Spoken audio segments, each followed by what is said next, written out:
Hola Patricia, ¿qué tal? Buenos días. Buenos días. Buenos días con todos. Gustavo, ¿qué tal? Carlos, buenos días. Romina, hola. Buenos días. Siempre sonriente, Romina. Y su emoticón, ¿no? Emoticón se llama, ¿no? Con una sonrisa. Así debe ser. Siempre uno debe tener una sonrisa frente a la vida. Está llena de dificultades. Y también de circunstancias muy agradables, ¿no? Vamos a esperar un minutito más para comenzar. Bueno, última semana de clases, ¿no? Esto ya está llegando a su fin. Bueno, todo lo que comenzó termina.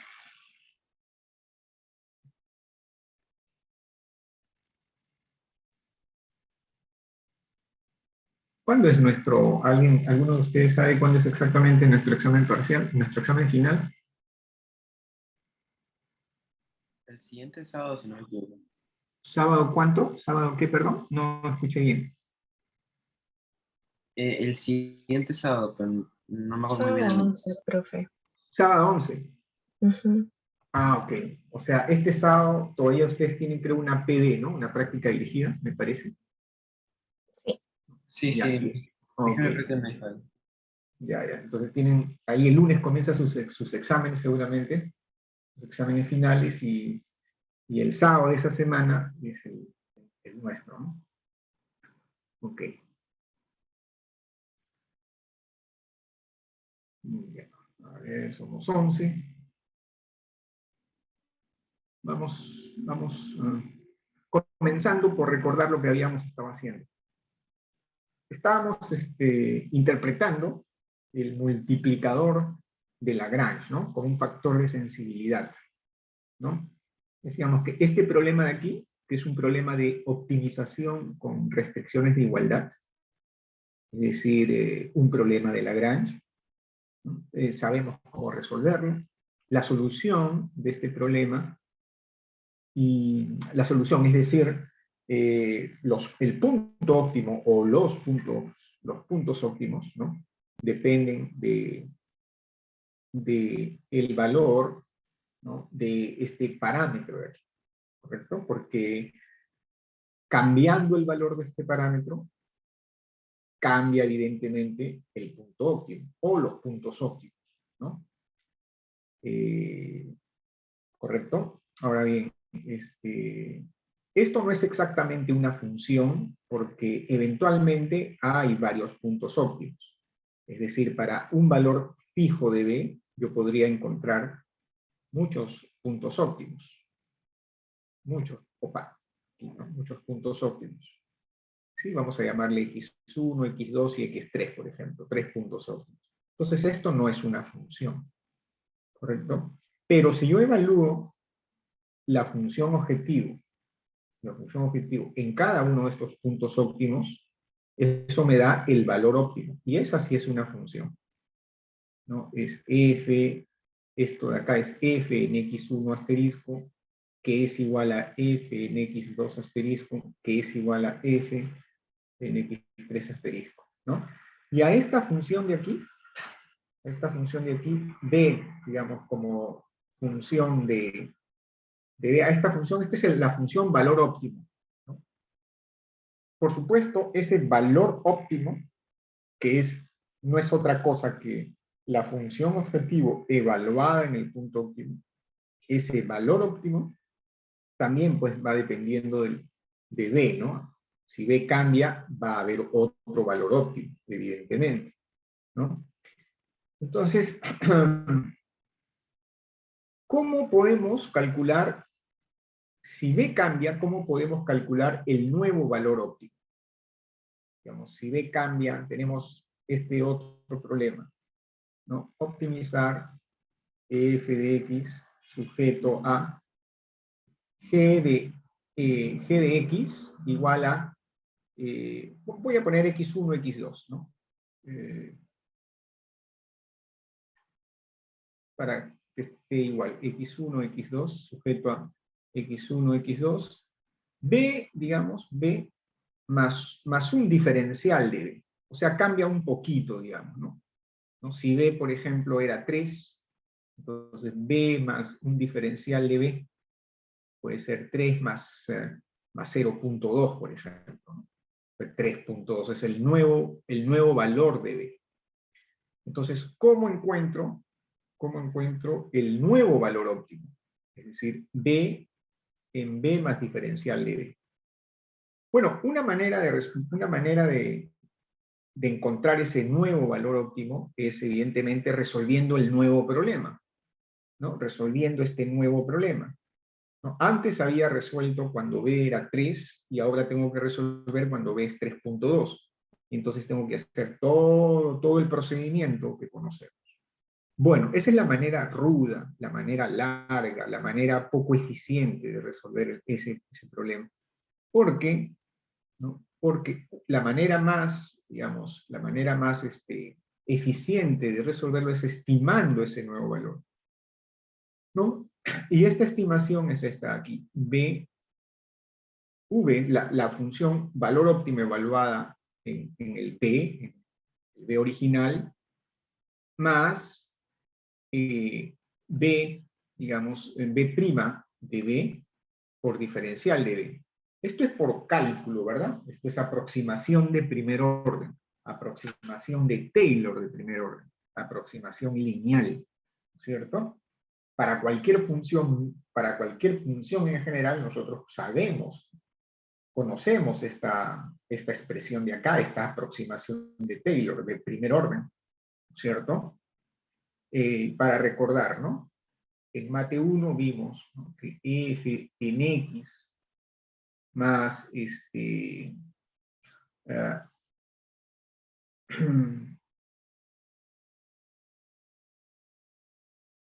x más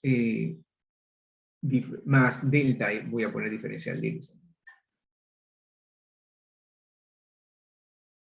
¿Ok? Esto es aproximadamente igual a f en x más f' en x por diferencial de x más, ¿no?, un medio, ¿no?, f segunda en x, diferencial de x al cuadrado, más, acá no es un medio, sino 1 sobre 2 factorial, que coincide con un medio. 1 sobre 3 factorial, ¿no?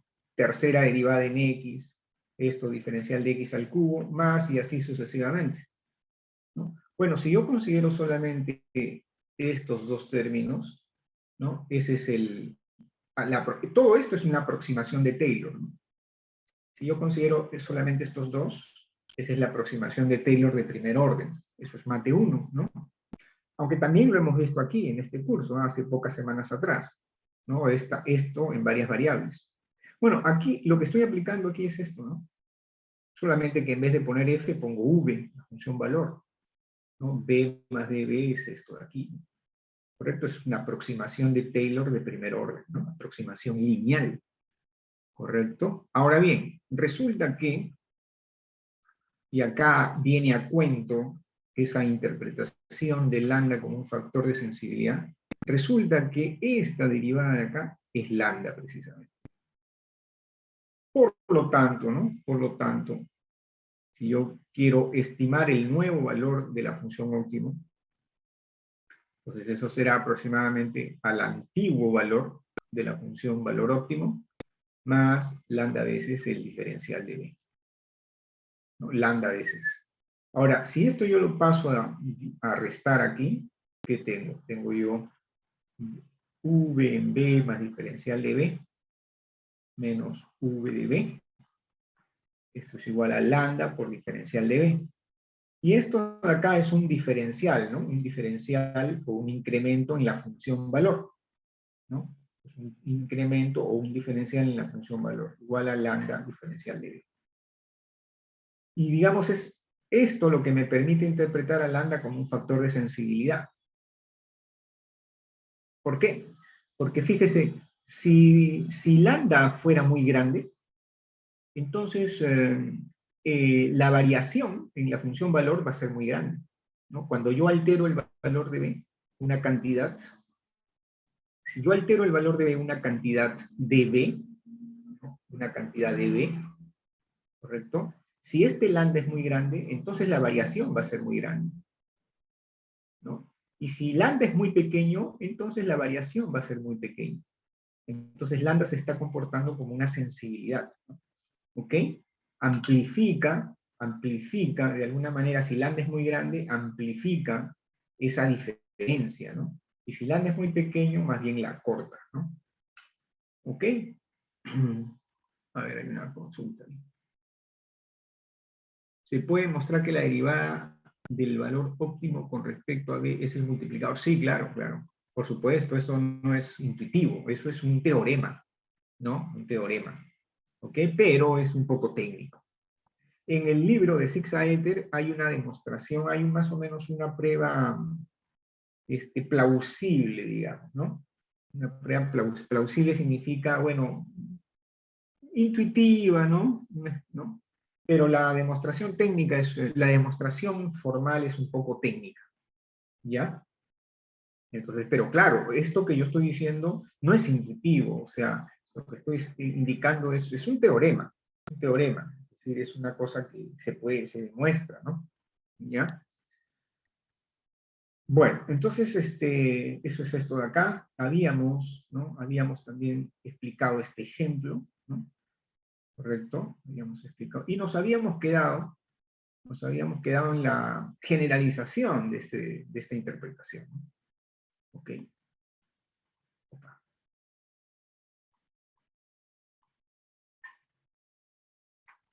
Ya.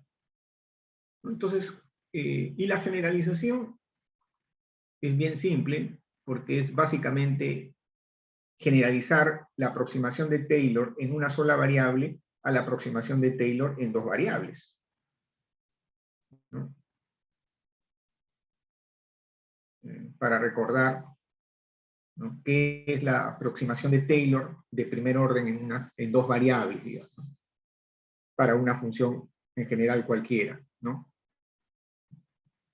Entonces, eso que yo he recordado hace un momento de Mate 1, nosotros hemos visto hace unas semanas atrás que si ahora trabajo con dos variables, ¿no?, digamos, x1 más diferencial de x1 y x2 más diferencial de x2, dos variables, digamos, esto es aproximadamente igual a f en x1, x2 más parcial de f con respecto a x1 por diferencial de x1 más parcial de f con respecto a x2 por diferencial de x2.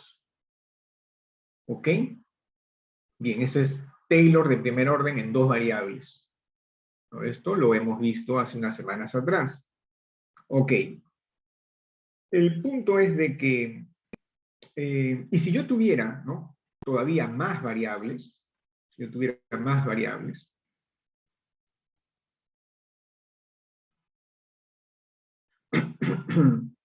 voy a poner acá puntos suspensivos,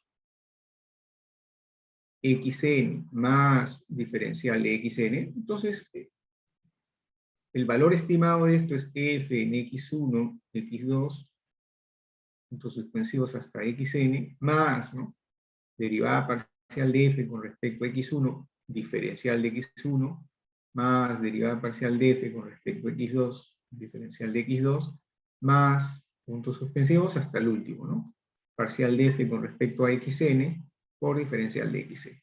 Es una extensión nada más, es una extensión natural. ¿Ok? Bien. Ahora, cuando tenemos el problema de Lagrange con varias restricciones de igualdad, de aquí, ¿no?, hay varias restricciones de igualdad, entonces ya no hablamos de una constante B, sino de un vector de constantes, ¿no?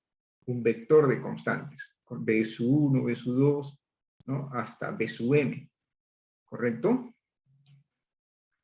Es el problema de Lagrange generalizado, digamos.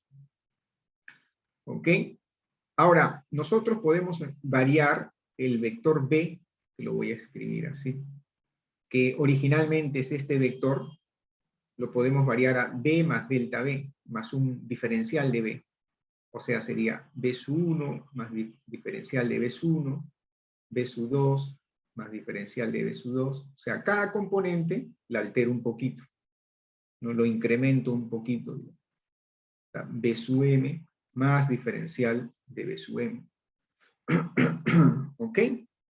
Y yo quiero saber el valor óptimo de B más D sub B. Pero sabiendo, ya no estoy aquí con escalares, sino estoy con vectores, ¿no? Y entonces esto es por Taylor, por esta fórmula de acá, de primer orden, esto es aproximadamente igual a la función valor evaluada en B más, ¿no?, derivada parcial de B con respecto a B sub 1 por diferencial de B sub 1 más esta fórmula de acá, derivada parcial de V con respecto a B sub 2, diferencial de B sub 2, más, así hasta el último, derivada parcial de V con respecto a B sub m por diferencial de B sub m. ¿Qué es esta fórmula acá? Aplicada a esta función B. ¿Ok? Pero resulta que esas derivadas parciales son precisamente los multiplicadores de Lagrange. ¿Correcto? Resulta que esta derivada parcial de aquí, esta derivada parcial de acá es lambda 1. Esta derivada parcial de acá es lambda 2. Y esta derivada parcial de aquí es lambda m. ¿Correcto? Entonces, porque ustedes saben que en la función lagrangiana, ¿no?, la función lagrangiana L de L, así, ¿no?, x2 a xn, se define como f de x1, x2 a xn, más lambda 1, ¿no?, por b1 menos g1, ¿no?, de x1, x2 hasta xn, ¿correcto? Más, ¿no?, así hasta lambda m, ¿verdad?, de b sub m menos g de, bueno, todo lo que sí, ¿no? ¿Correcto? Nosotros sabemos que la función lagrangiana es esta de acá. Entonces se introducen por cada restricción, hay un multiplicador correspondiente. Ahora, resulta que esos multiplicadores son estas derivadas parciales. Estas de acá, ¿no? Entonces es de nuevo una extensión natural, ¿no?, del resultado anterior. ¿Ok? A ver, entonces vamos a ver un ejemplo.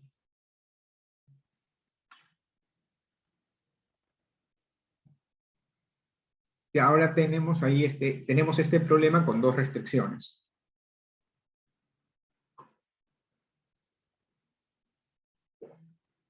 Dos restricciones. ¿Ok?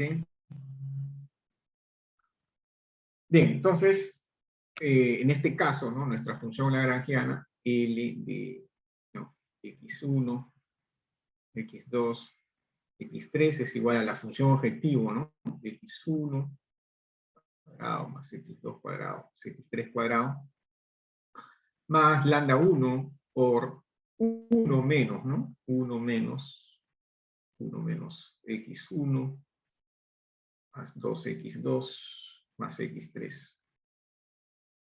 Más, ¿no?, lambda 2 por 4 menos, ¿no?, 4 menos 2x1, 2x1 menos x2 menos x3.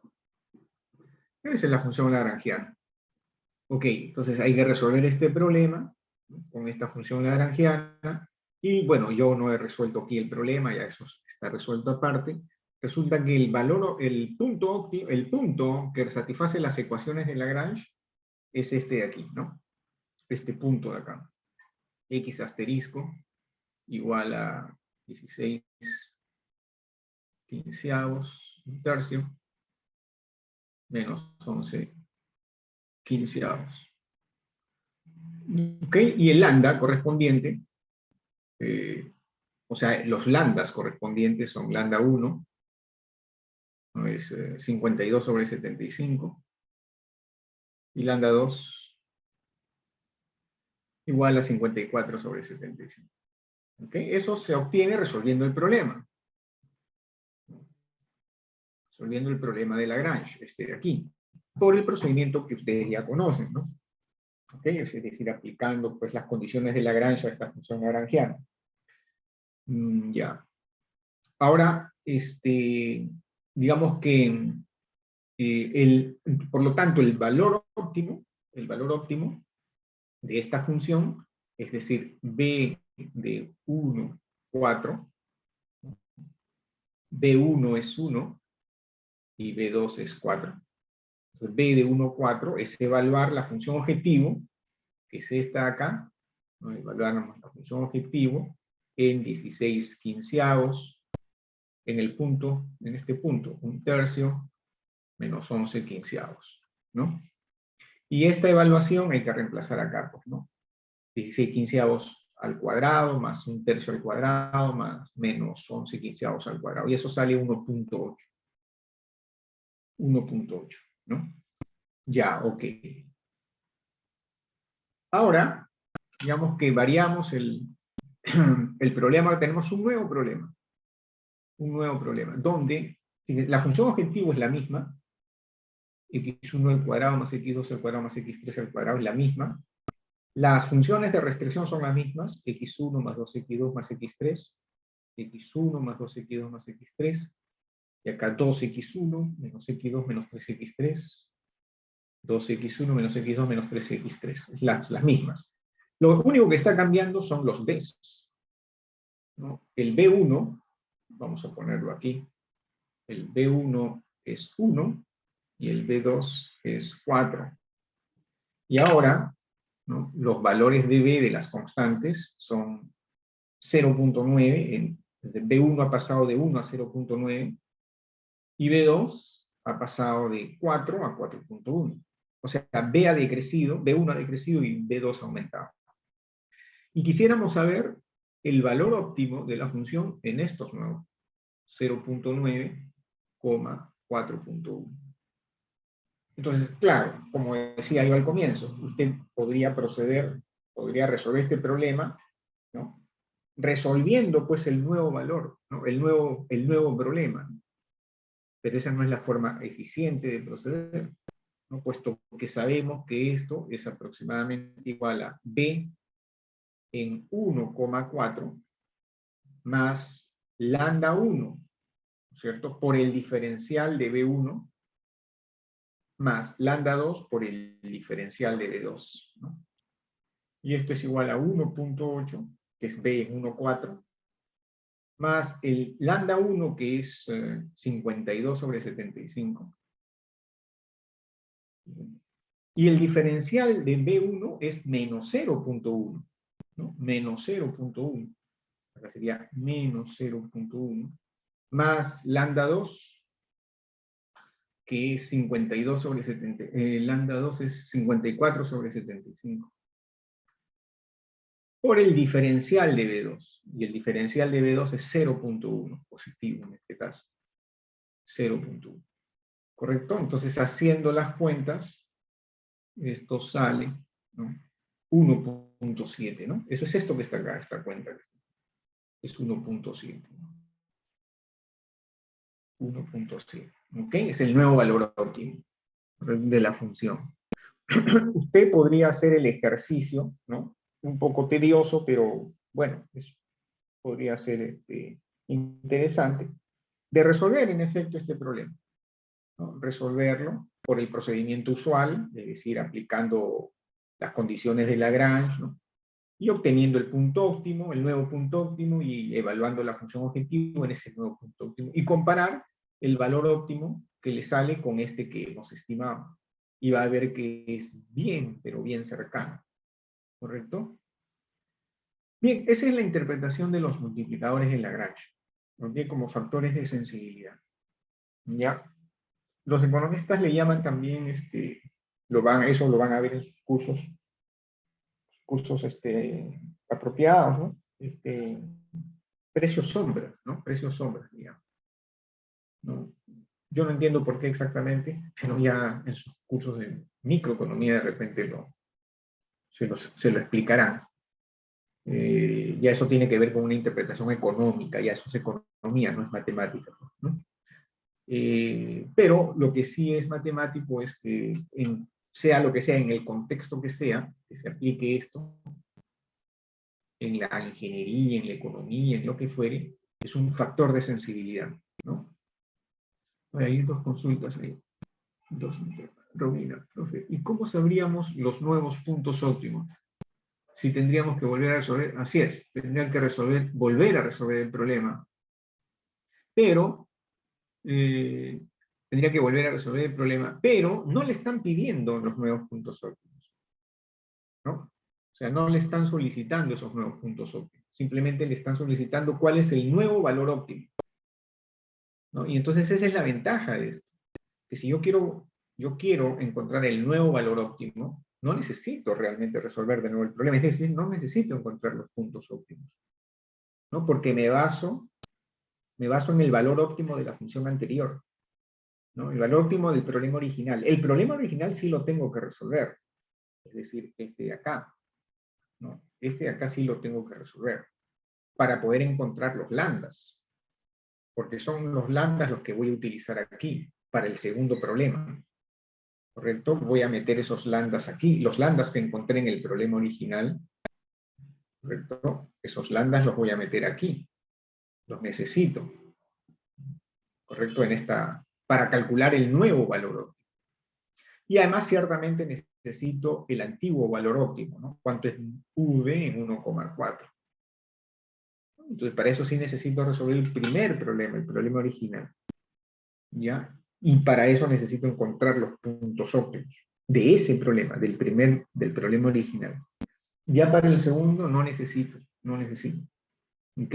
Sino que yo lo que decía es que, si bien no lo necesita, también podría hacerlo así, también podría encontrar el nuevo punto óptimo, los nuevos puntos óptimos, pero ese no es el camino eficiente, ¿no? Eso es lo que indicaba. ¿Ok? ¿Alguna otra pregunta? Ya. Entonces esa es la interpretación de los multiplicadores de Lagrange.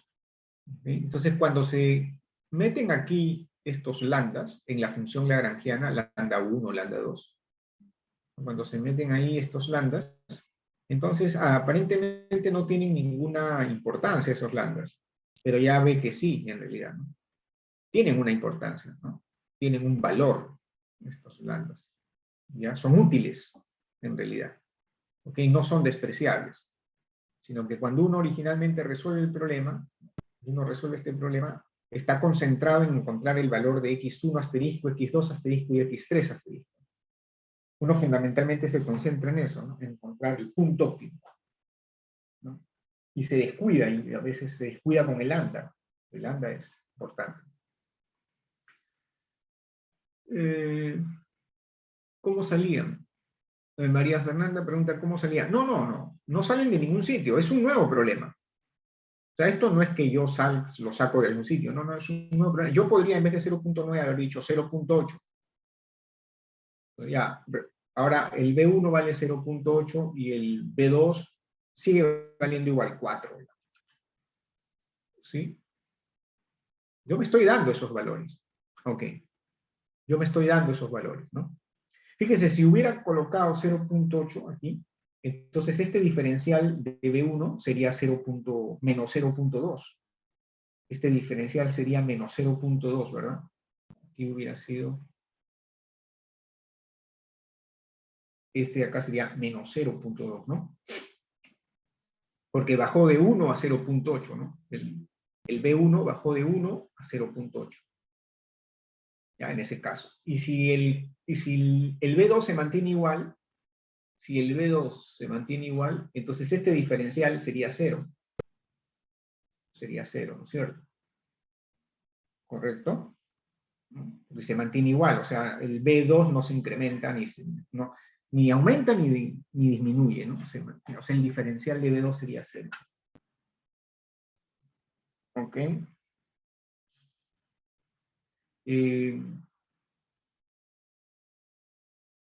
Ya.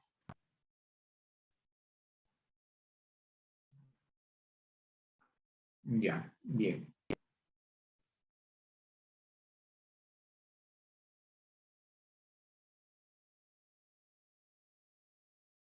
Vamos a borrar aquí. Ok, entonces ahora ya, con eso terminamos la revisión de Lagrange, ¿no? Y ahora vamos a pasar a estudiar Kuhn-Tucker. ¿Por qué se llama precio sombra? Bueno, como comenté, ¿no? O sea, eso en realidad yo no sé exactamente por qué se llama precio sombra. Había comentado que eso, más bien pregúntenselo a sus profesores de economía. Los economistas le llaman así, los economistas, por el contexto. Pero, por ejemplo, si ustedes tienen algún compañero en ingeniería que haya llevado también este curso, que haya estudiado estas cosas, los multiplicadores de Lagrange, y tú le dices, oye, el precio sombra, ¿qué precio sombra? ¿Qué es eso? No va a entender. El multiplicador de Lagrange, el multiplicador de Lagrange, que es un factor de sensibilidad, les va a decir. ¿No? Porque ese es en otro contexto, ahí no hay precios, en ingeniería no hay precios, ¿no? ¿No? Entonces es por el contexto en el que se utiliza a veces en economía estas cosas. Lo que pasa es que el producto cuando se plantea la función lagrangiana, más o menos, una explicación, esto acá, por ejemplo, esto es como un precio, más o menos se interpreta como un precio, entonces este lambda es como un precio sombra, no como un precio, sino como una cantidad, y esto depende del problema, del contexto, ¿no? El contexto. Entonces, si esto es una cantidad, digamos, este paréntesis, y y la función objetivo es una especie de costo, ¿no? Si la función objetivo, por eso decía yo, ¿no? Depende del contexto. No es que, no digo, en ningún libro de matemática pura se le va a llamar precio sombra, lambda, no. Le llaman factor de sensibilidad, el multiplicador de Lagrange. Que en algún contexto se le llame así, entonces cuando usted pregunta, Patricia, ¿por qué se le llama precio sombra? No, es factor de sensibilidad, punto. Los economistas, por el contexto muy particular en el que están trabajando, a veces le llaman un precio sombra. ¿Por qué? Porque esta es una función de costo, ¿sabes? Una función de costo por el contexto del problema. Una función de costo, y estas son como unidades, ¿no? Entonces, unidades de producción, ¿no? O unidades de consumo, ¿no?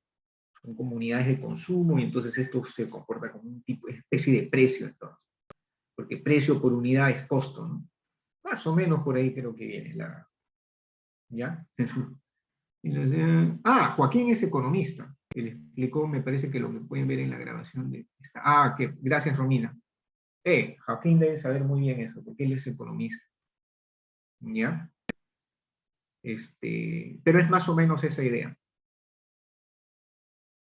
Entonces, es un factor de sensibilidad, ¿no? Que, digamos, es...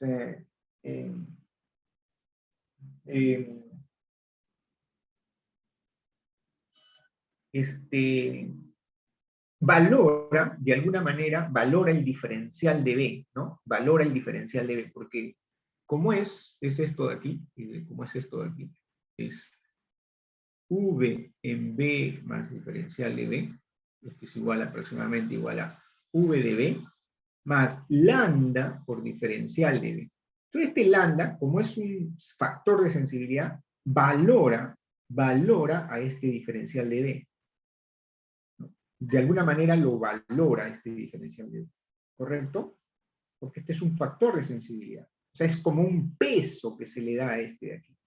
Este lambda se está comportando como un peso que se le da a esta variante, a esta variación. Entonces, al valorar esta variación de aquí, le llaman precio, ¿no? Es el precio, es el costo, digamos, ¿no? El precio de este incremento, digamos. Yo creo que también va por ahí, por lo que los economistas le pueden llamar precio sombra, ¿no? ¿Ya? No es el precio real. Sombra, ¿por qué? Porque no es el precio real. Es algo que se está comportando como precio, como valoración, digamos, ¿no? Como una valoración de esto de aquí, ¿no? Pero es un factor de sensibilidad. ¿Ya? Entonces. Ok.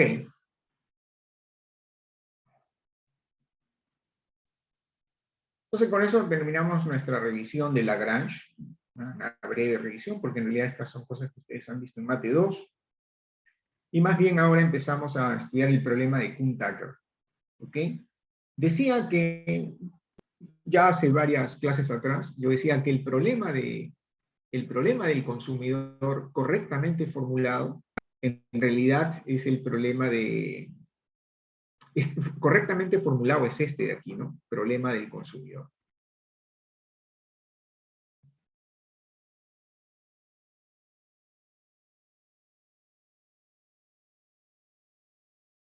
es maximizar, el consumidor quiere maximizar su utilidad al consumir una canasta de bienes, X1, por ejemplo, X2, ¿okay? Dos bienes de consumo para simplificar, ¿no? U es una función de utilidad, X1 es la cantidad que consume del primer bien de consumo, y X2 es la cantidad, ¿no?, que consume del segundo bien de consumo, ¿no? Entonces el consumidor quiere maximizar su utilidad, ¿no?, sujeto a, ¿correcto?, esta restricción P por X1 más P1 por X1 más P2 por X2 menor o igual que I.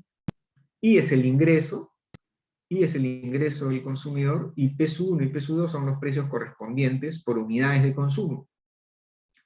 Entonces, si este consumidor consume una cantidad X1 del primer bien, entonces lo que ha gastado, ¿no?, al consumir esa cantidad es P1 por X1. ¿No?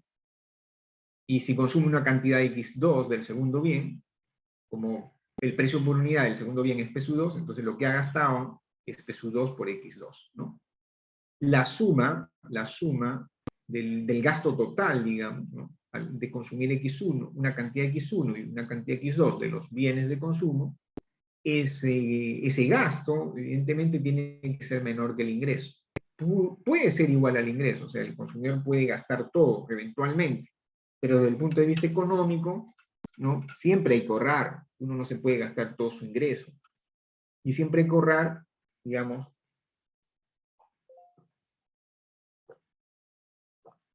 siempre hay que ahorrar por previsión, ¿no? Por previsión. Los individuos debemos ahorrar y los países deben ahorrar, ¿no? La economía debe tener ahorro, ¿no? Digamos, si tenemos un gobierno demagógico que regala dinero, no ahorra nada, entonces no hay prevención. Y pueden ocurrir, por ejemplo, como ocurre, imagínense un desastre natural, ¿no? El fenómeno del Niño, en fin, ustedes saben esas cosas, ¿no? No con el fenómeno del Niño, eso afecta tremendamente la agricultura, ¿no? Y al afectar tremendamente la agricultura, pues muchos agricultores se van a quedar pues sin trabajo, en fin, los costos van a subir, en fin, pero tenemos reservas. Si el país tiene reservas, o sea, ahorros, tiene reservas, entonces se puede enfrentar esa coyuntura, se puede enfrentar esas dificultades. O sea, el ahorro es una cosa sabia, que cualquier economista va a recomendar siempre ahorrar, ¿no? Como país y como individuos. Entonces, por eso decía, correctamente formulado el problema del consumidor es menor o igual, para dar la posibilidad de que sea estrictamente menor, ¿no? Estrictamente menor, ¿no? ¿Y qué significa que es menor? ¿Qué significa que es menor? Significa pues que no se ha gastado todo el ingreso, ¿no? ¿Correcto? Que no se ha gastado todo el ingreso. ¿Ya? Entonces, pero eventualmente se puede gastar todo el ingreso, así que es menor o igual, ¿no es cierto? Acabo de poner así. Correcto. Y además, X1 es mayor o igual que 0 y X2 mayor o igual que 0, ¿no? Porque nadie puede consumir pues, cantidades negativas, ¿no? Correcto, cantidades negativas. Menos 3 kilos de arroz. Yo voy a consumir menos 3 kilos de arroz. Voy a ir a la tienda y voy a decir, señor, deme menos 3 kilos de arroz. ¿No? Deme menos 2 litros de leche. ¿No? Entonces, esas se llaman condiciones de innegatividad para las variables de elección, ¿no? Entonces, ese es el problema del consumidor correctamente formulado. ¿Ok? Ahora, este problema no es un problema de Lagrange, definitivamente. Las restricciones, no hay igualdades, son desigualdades. Este es un problema de Kuhn-Tucker, que así se llama, ¿no? En realidad no se llama, yo lo llamo así.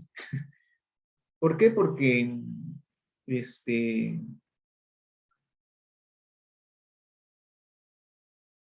en realidad estos son dos autores, Kuhn y Tucker.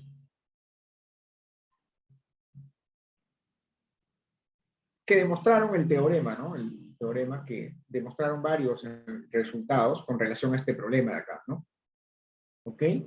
Son dos autores, dos matemáticos, me parece que eran, que abordaron este problema y lo estudiaron mucho y sacaron resultados importantes, ¿no? Y entonces por eso yo lo llamo problema KT.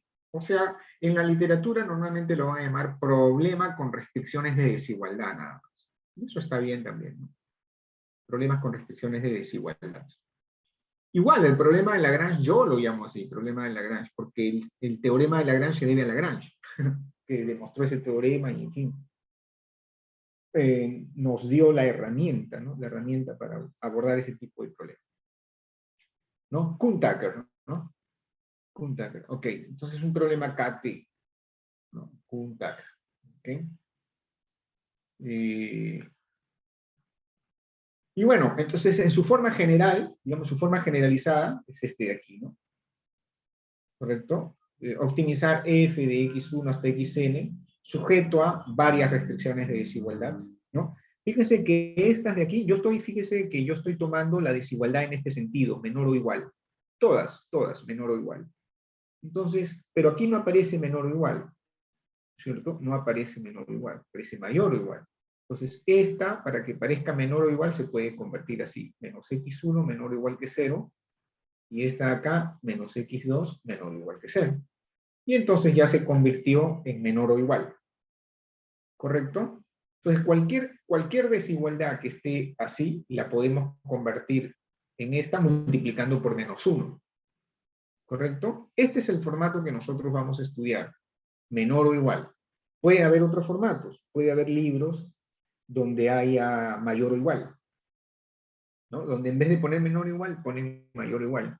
Entonces el resultado cambia un poco, ¿ya? Entonces nosotros nos vamos a concentrar en este formato y cualquier problema de Kuhn-Tucker que tengamos, es decir, con restricciones de desigualdad, hay que llevarlo a este formato para poder aplicar el resultado que vamos a dar aquí para este formato. ¿Ok? Ya, y escrito de manera compacta, si yo a estas G1 hasta Gm, ¿no? Lo escribo como G, y a estos B1 hasta Bm lo escribo como B, entonces escrito de manera compacta es este problema de acá, ¿no? Problema KT, optimizar y X pertenece a Rn, ¿no? Sujeto a G de X menor o igual que B. Por esto es como un paquete, ¿no? Acá está empaquetado todo esto de aquí. ¿Correcto? Y es una manera para no estar escribiendo x1, x2 hasta xn, g1, g2, gm, ¿no? Simplemente lo escribimos así, ¿no? Y ya está como empaquetado todo. ¿Correcto? Es solo para simplificar la notación, ¿no? ¿Ya? Ahora hay una pregunta ahí. ¿N es mayor que m? Ah, es una buena pregunta. En el problema de Lagrange,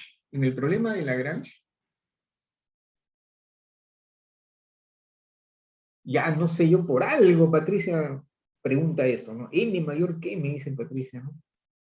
Esa pregunta lleva fuego, ¿no? A ver, el problema de Lagrange, yo no sé, no recuerdo si había hecho esa consideración. Ah, ya, el problema de Lagrange lo habíamos estudiado, lo habíamos comenzado a estudiar antes de esto, no hay una nota previa, me parece, ¿no? Me parece. ¿No? Y, ¿no?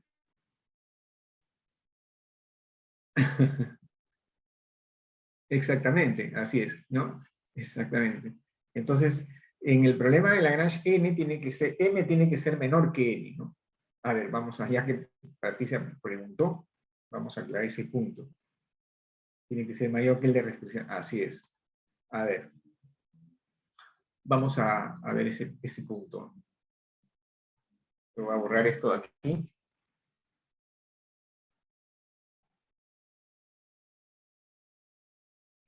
Ya, a ver. Ok, en el problema de Lagrange, en efecto, como nos recuerda Patricia, este problema de acá, utilizar f de x sujeto a g de x igual a b, m tiene que ser menor que n. O sea, el número de restricciones tiene que ser menor que el número de variables. ¿Ya? en realidad la teoría está desarrollada para esa situación, ¿ya? ¿Por qué? Porque hay un tecnicismo, ¿ya? Un tecnicismo que ahora voy a explicar, voy a tratar de explicar. No es fácil de explicar eso, es parte del mate 2 en realidad, ¿no? Pero voy a tratarlo de explicar, ¿ya? En cambio, en el problema de Kuhn-Tucker no se exige eso. ¿Por qué se cumple eso? O sea, no se cumple, no por qué se cumple, sino por qué lo exigimos. O sea, ¿por qué se exige? ¿Por qué se exige? ¿No? Ya, a ver. ¿No? Patricia dice, ¿y por qué tiene que ser así? Ya. A ver, no es fácil de explicar, tampoco es fácil de entender a la primera. A ver, vamos a, ya que lo pregunta. En el problema, bueno, cuando nosotros resolvemos este problema, ¿ya? Entonces, el teorema, en realidad, el teorema de Lagrange dice lo siguiente, ¿no? Las hipótesis son las siguientes. Si X, dice, ¿no? Si X es un punto óptimo, X asterisco, es un punto óptimo de este problema, es la solución de este problema, y además, y se cumple, ¿no? Y se cumple la, voy a resaltarlo, condición de regularidad. Eso yo no lo he explicado porque no es parte de este curso, eso es mate 2. O sea, yo solamente hice recordé brevemente el problema de Lagrange, de regularidad. ¿Okay? Entonces, ¿no? Existe, ¿no? Se cumplen las condiciones de Lagrange, ¿no? Las ecuaciones de Lagrange, ¿no? Se cumplen las ecuaciones de Lagrange. En ese punto. ¿Y cuáles son las ecuaciones de Lagrange? Ya sabe usted, ¿no? Derivada parcial de L con respecto a x1 igual a 0, derivada parcial de L con respecto a x2 igual a 0, en fin, las condiciones de Lagrange. ¿No? Se cumple eso. Esto es lo que dice el teorema. Nosotros no hemos revisado esta parte, porque no es parte de este curso, no estamos haciendo Lagrange, realmente solo estábamos recordando. Pero en fin, voy a explicar esta cuestión porque además también se necesita para juntar. ¿Qué significa esto de la condición de regularidad? ¿Qué significa esto? Bien, eso de la condición de regularidad tiene que ver con esta restricción justamente, con que m sea menor que n. ¿Qué significa? Bueno, ya tengo que borrar esto, y si no, no voy a alcanzar el espacio.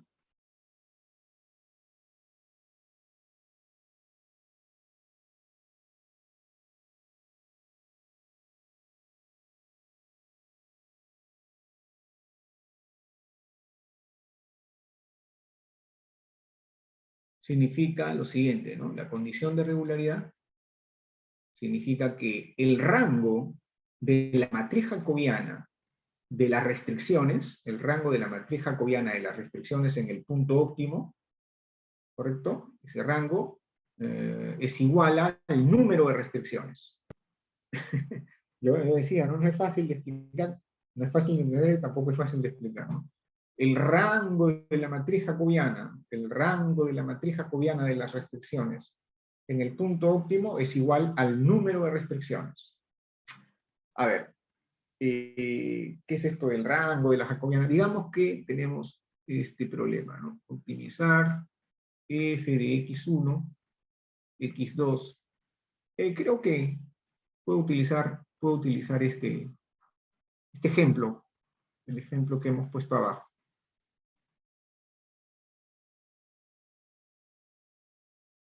Este de acá, con dos variables.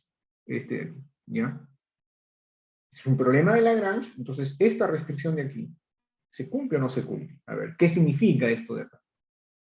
Ya, entonces, el rango de la matriz jacobiana de las restricciones. El rango de la matriz jacobiana de las restricciones. ¿Cuál es la matriz jacobiana de las restricciones? X1, X2. La matriz jacobiana es 1, el gradiente de la primera restricción es 1, 2, ¿no?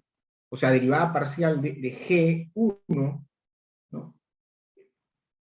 G1 de X1, X2, X3, es igual a x1 más 2x2 más x3.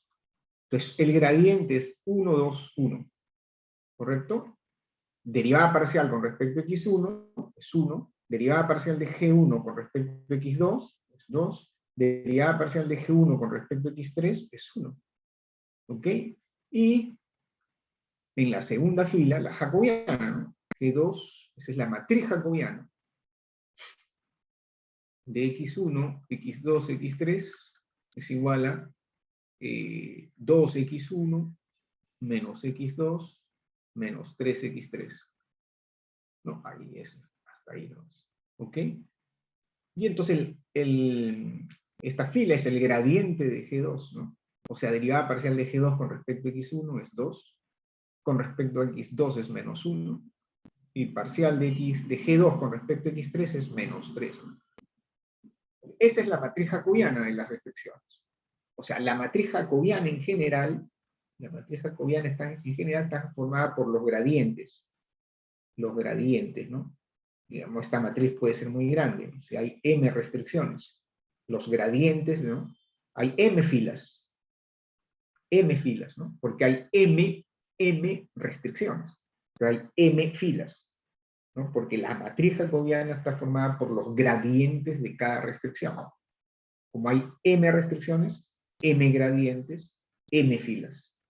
Ya, entonces, lo que pide esa condición de regularidad es que el rango de esa matriz sea igual al número de restricciones.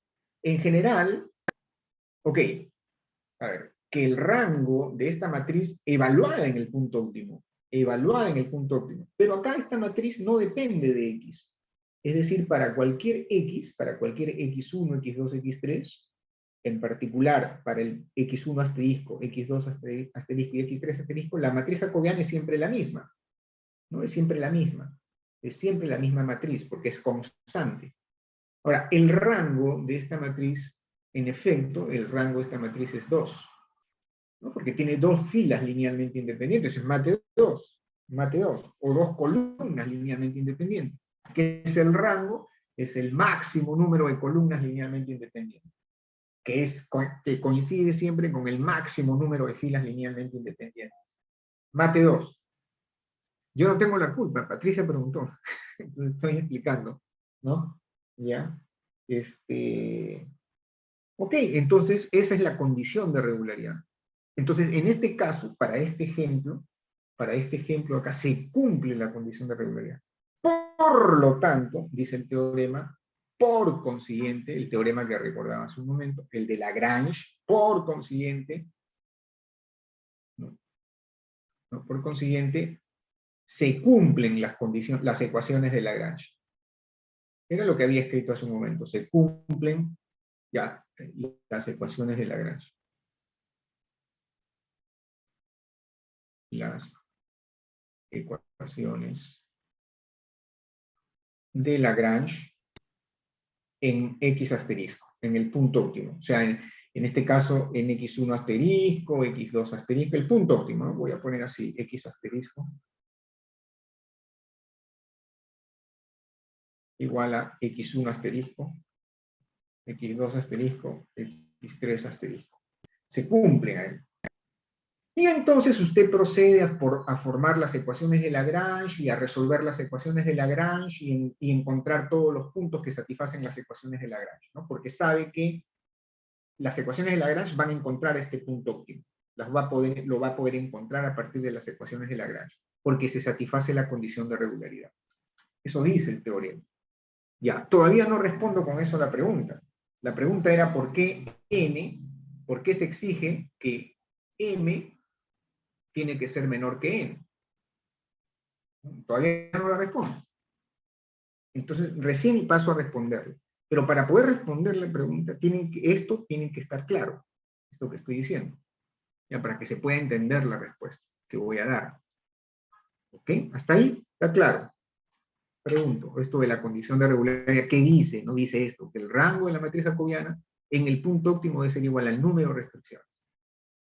¿Ya? Algunos libros, por si acaso, algunos no reparan en esta condición. Ya, no reparan en esto. y sin embargo es bien importante. ¿Y por qué no reparan?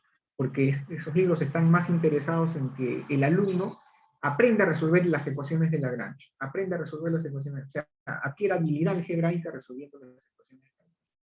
Pero esto es una ecuación es una condición teórica importante. Eso yo lo explico en Mate 4 recién. Todo esto que estoy explicando ahorita, lo explico con detalle en Mate 4, ¿no? Porque ahí ya se puede hacer con más detalle, ¿no? Pero en fin, sí entendí, ok. Muy bien. Entonces, fíjese, ¿qué significa que el rango sea igual al número de restricciones? Significa que, ¿qué significa que el rango sea igual al número de restricciones? Significa que estas filas son linealmente independientes. O sea, que hay m filas linealmente independientes. Acá viene el detalle, ¿ya? Acá viene el detalle, acá viene la respuesta, que no es tan fácil de entender. Hay que recordar algo de Mate 2. Significa que el rango de esta matriz sea igual a n, significa que estas filas son linealmente independientes. Las m filas son linealmente independientes. ¿Ya? ¿Ok? Ya. Y acá viene la cuestión. Ahora, supongamos, ¿no? Yo estoy acá en R3. Ya.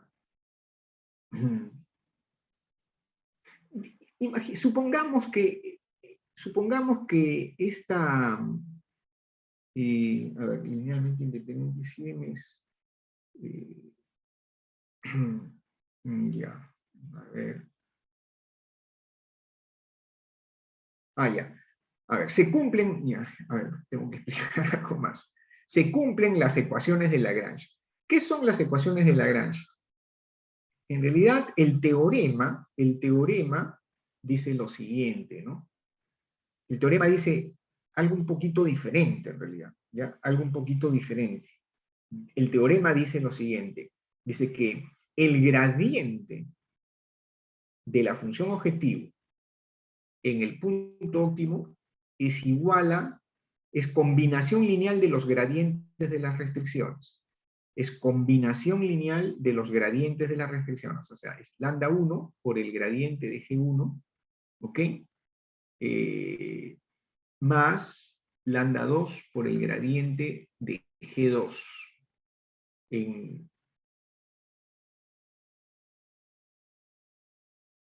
X asterisco más lambda 2 por el gradiente de G2 en X2. Eso es en realidad lo que dice el teorema de Lagrange. Pero no se explica así normalmente en los libros. ¿Por qué?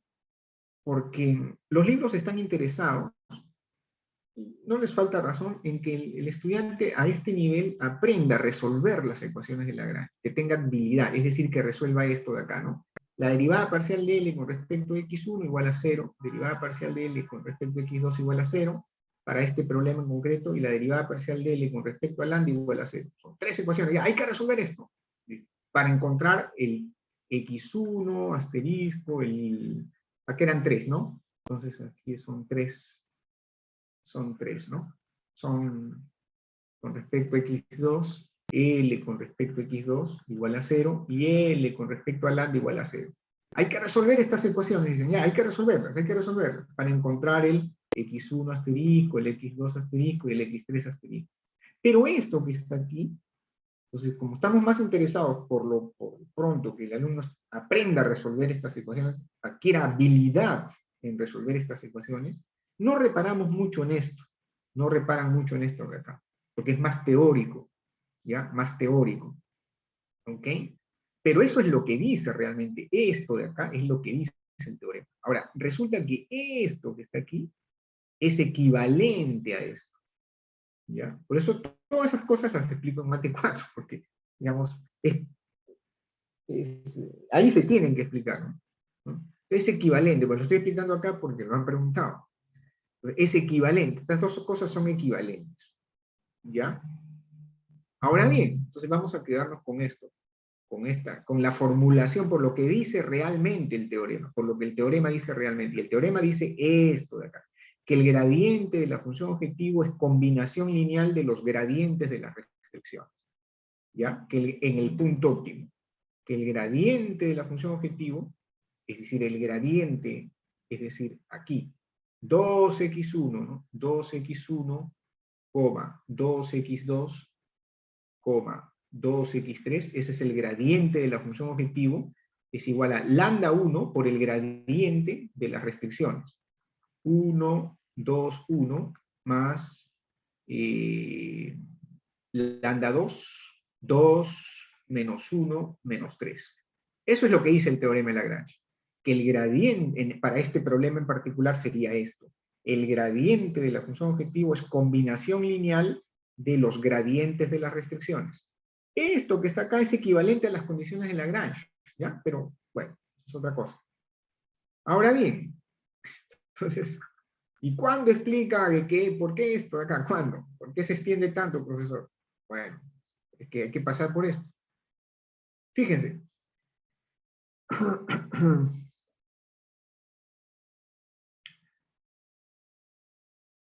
Si yo tuviera 3 restricciones, es decir, si m, ¿no? En este caso n es 3 y m es 2. ¿Ya?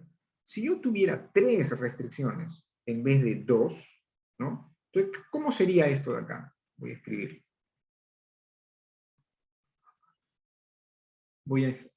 Quiero un poquito, voy a necesitar espacio. Ya. Entonces, ya. Si en vez de, entonces si m fuera 3, entonces, ¿qué diría el teorema de Lagrange? Diría esto, ¿no?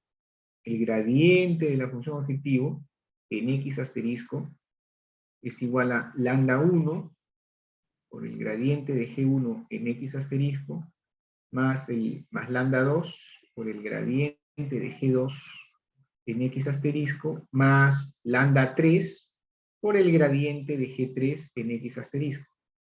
¿Correcto? Eso es lo que dice el teorema de Lagrange si yo tuviera 3 restricciones. Pero resulta que esto es trivial. Resulta que esto siempre se cumple en cualquier punto y no necesariamente en el punto óptimo. Esto se cumple en cualquier punto. No necesariamente no solamente en el punto óptimo. ¿Por qué? Y esto ya tiene que ver con mate 2. Aquí viene la explicación, justamente. Eso es la explicación. ¿Por qué? Porque fíjese, acá ¿cuántos vectores tengo? Esto es un vector, esto es otro vector, esto es otro vector. Tengo 4 vectores. Tengo 4 vectores y esta es la explicación. En R3. Cada uno de esos vectores, ¿en dónde está? En R3, ¿verdad? En R3. Este gradiente está en R3 porque es derivada parcial con respecto a x1, derivada parcial con respecto a x2 y derivada parcial con respecto a x3. O sea, cada uno de estos gradientes son vectores con 3 entradas, con 3 componentes. Cada uno de estos vectores están en R3. Y este también, ¿no? Porque es la derivada parcial de f con respecto a x1, la derivada parcial de f con respecto a x2 y la derivada parcial de f con respecto a x3. Entonces aquí yo tengo 4 vectores en R3. Y por mate 2, eso es mate 2, ¿no? Si yo tengo 4 vectores en R3, entonces uno de ellos es siempre combinación lineal de los demás. Cualquiera de ellos es siempre combinación lineal de los demás. Siempre, siempre. Si yo estoy en R4 y yo tengo 5 vectores en R4, entonces cualquiera de ellos es combinación lineal de los demás. Si estoy en R3, estamos en R3, y tengo 4 vectores, entonces cualquiera de esos vectores es combinación de los otros 3. Eso es mate 2. No estudien mate 2. Por lo tanto, esta condición que acá es trivial, no se cumple solamente en x asterisco, se cumple en realidad en cualquier punto. Y entonces el teorema no me diría nada. No me diría nada. ¿Correcto?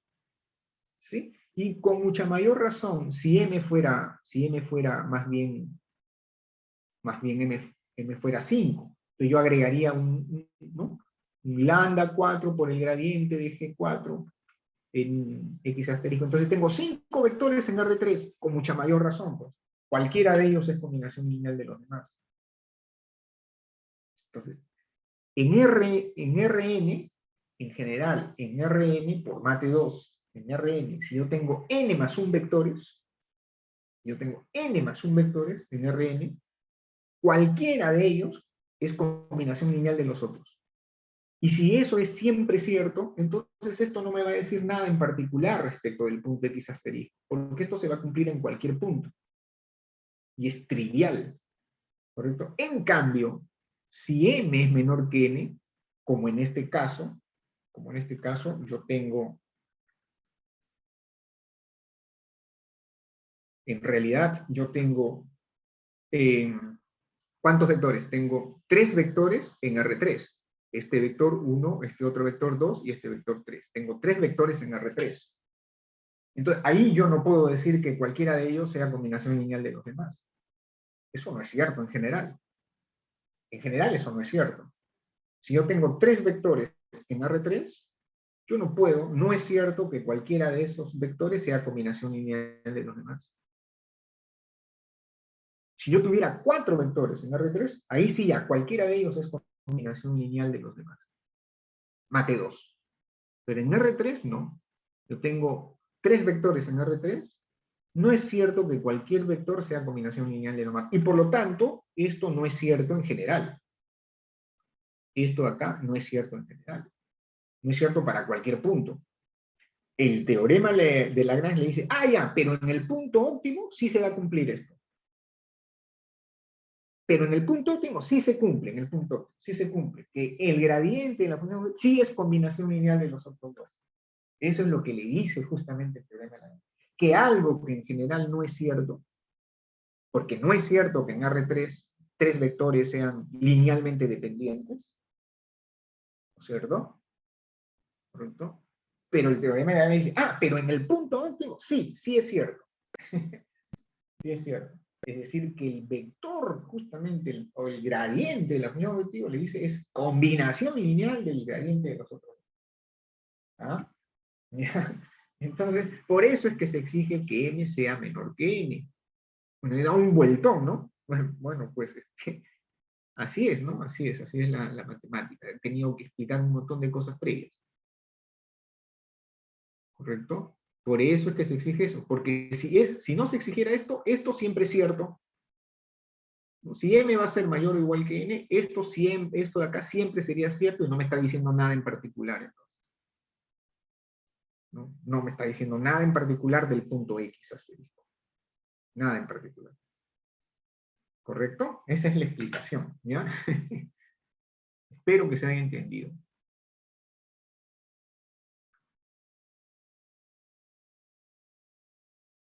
Lo puede volver a ver en la grabación, ¿no? Y reparar en las cosas que he explicado. Bien, ya no me puedo extender más sobre ese particular. Como usted puede apreciar, se necesita mate 2 bastante, ¿no? Mate 2. Mate 1 también, ¿no? Por la que hemos estado haciendo antes.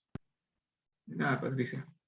Está muy bien la pregunta, de todos modos, ¿no? O sea, pero en el problema de Kuhn-Tucker no se exige eso. No se exige que m sea menor que n. ¿Ya? En principio, no se exige que m sea menor que n. No hay por aquí esa restricción. No hay. ¿Correcto? Ya. Vamos a ver. Se va a exigir después, pero no para todas estas restricciones. ¿Ya? A ver, dice. Antes, para pasar a explicar el teorema de Kuhn-Tucker, ¿okay? Tengo que introducir una definición previa. ¿Qué es una restricción activa y qué es una restricción inactiva? No es difícil, en realidad es bien fácil de entender. Una restricción, una de estas restricciones de aquí, ¿no? Una de estas restricciones, se llama activa en un punto X si se cumple con igualdad. ¿Ok? Hay una consulta ahí. Romina, profe, N es el R en el que están y M es el número de incógnitas. M es el número de restricciones. M es el número, M es el número de restricciones. Y N es la dimensión del espacio donde están viviendo las variables de elección, los vectores, el X, ¿no? ¿Correcto? Y M es el número de restricciones, ¿no? El número de incógnitas es N. O sea, me imagino que se refiere al X1, X2, como las incógnitas, ¿no? X1, X2 hasta Xn. ¿Sí? Entonces, eso es el número de incógnitas o variables de elección, el número de variables de elección para hablar un poco más técnicamente. El número de variables de elección es N y el número de restricciones es M, ¿no? O sea, las restricciones, la cantidad de restricciones. ¿Ok? Y N es la dimensión, pues, ¿no? M es la dimensión del espacio, ¿no? Donde viven. Esto de acá. O sea, X es un vector con N entradas, X1, X2, hasta Xn. O sea, este vector vive en Rn, ¿no? Vive en Rn, ¿correcto? Es la dimensión del espacio. No, esto en economía después, para el problema del consumidor, a esto se le llama una canasta de consumo. N bienes de consumo. Esta canasta vive en Rn. Esa canasta de consumo vive en Rn. Bueno, en general, en realidad no se viven con dos bienes de consumo nada más.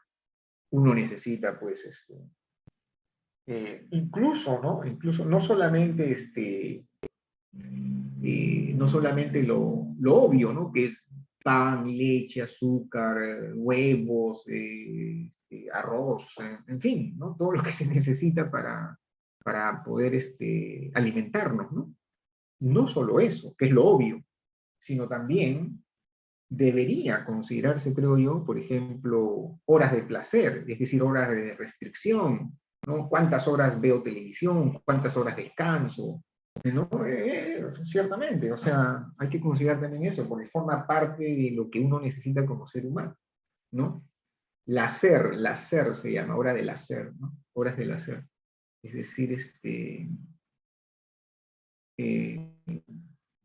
lectura, en fin, restricción, o sea, es horas ¿cómo se llama? De descanso, ¿no? De descanso, ¿no?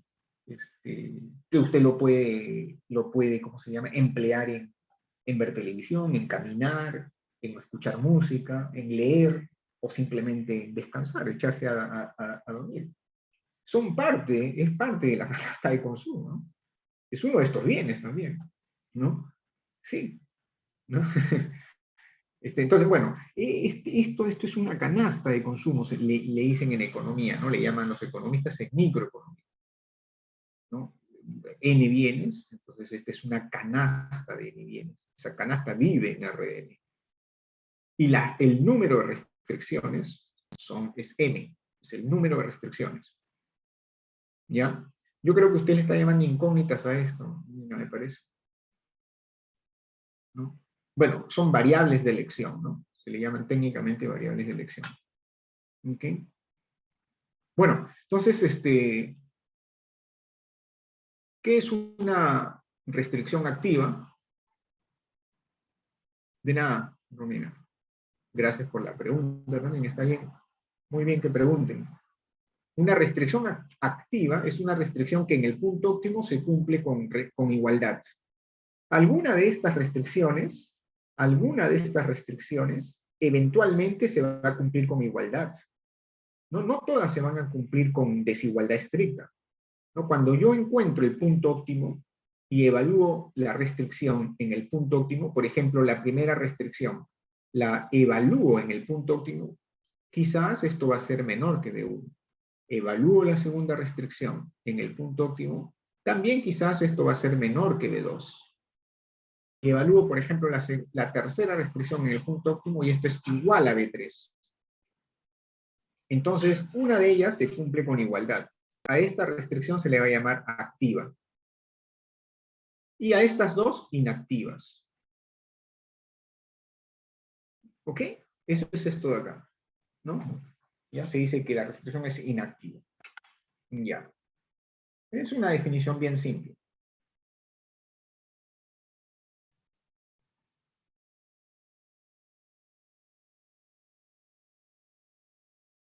Ok.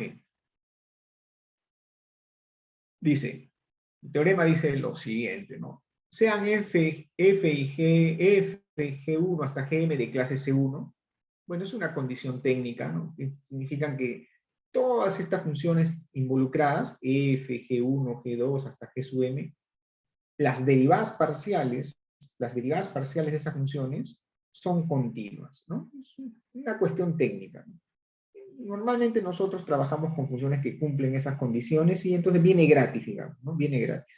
Y sin pérdida de generalidad, asuma que las primeras restricciones, las primeras m sub 0 restricciones, ya digamos que acá yo tengo G1 de x1, xn es menor o igual que b1, G2 de x1, xn menor o igual que b2, acá tengo G sub 0, ¿no? Gm sub 0, perdón, Gm sub 0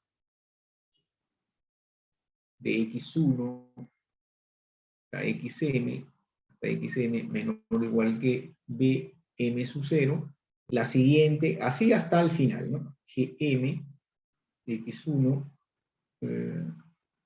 hasta xn menor o igual que bm, ¿ok?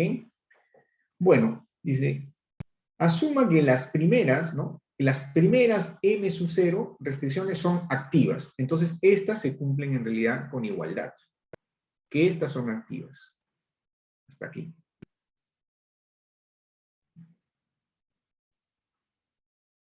¿Ok? Y que las restantes son inactivas. ¿Ya? Y las restantes son inactivas. ¿Ok? Entonces acá vamos a agregar una más acá. G m sub 0 más 1 de x1 a xn. Esta ya es inactiva, o sea, menor, ¿no? Que bm sub 0 más 1 y todas las demás. Gm sub 0, gm, hasta gm, ¿no? Esta llega hasta gm. De x1 xn, esto es menor que b, ¿no? ¿Ya? Acá es m sub 0 más 1. Acá es m sub 0 más 1. ¿Correcto? ¿Ya? Entonces, estas primeras son activas y las restantes son inactivas, lo que dice la hipótesis del teorema. ¿Ok? ¿Qué más? Supongamos que x sub 0 es un punto regular de las primeras m sub 0 restricciones. Es decir, que se cumple la condición de regularidad para esas primeras m sub 0 restricciones. Es decir, el rango, esto no es P, esto es ρ, el rango de la matriz jacobiana de las primeras m sub 0 restricciones es igual a m sub 0. ¿Okay? La condición de regularidad, ¿no? La condición que el rango de la matriz jacobiana de las restricciones activas es justamente igual al número de restricciones activas. La condición de regularidad le pide entonces que el rango de la matriz jacobiana de las restricciones activas nomás sea igual al número de restricciones activas. Como en Lagrange, ¿no? Porque en Lagrange todas son activas, porque todas son iguales. En el problema de Lagrange, todas las restricciones son igual. Que todas son activas. Por eso es que el rango de la matriz jacobiana tiene que ser igual a n. Dice, ¿no? Pero aquí es el de las activas, de aquellas que se cumplen con igualdad nada más. El rango de esa matriz tiene que ser igual al número de restricciones activas. ¿Ya? Ok.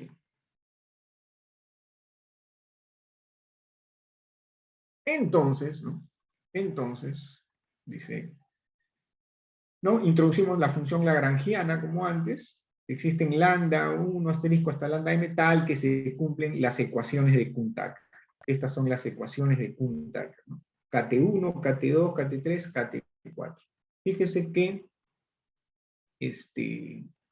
esta de acá esta de acá es exactamente igual a la de Lagrange. La derivada, esto es lo que yo antes decía, ¿no? Lx1, las derivadas parciales son ceros, ¿no? Lx2, estas derivadas parciales son ceros, ¿no?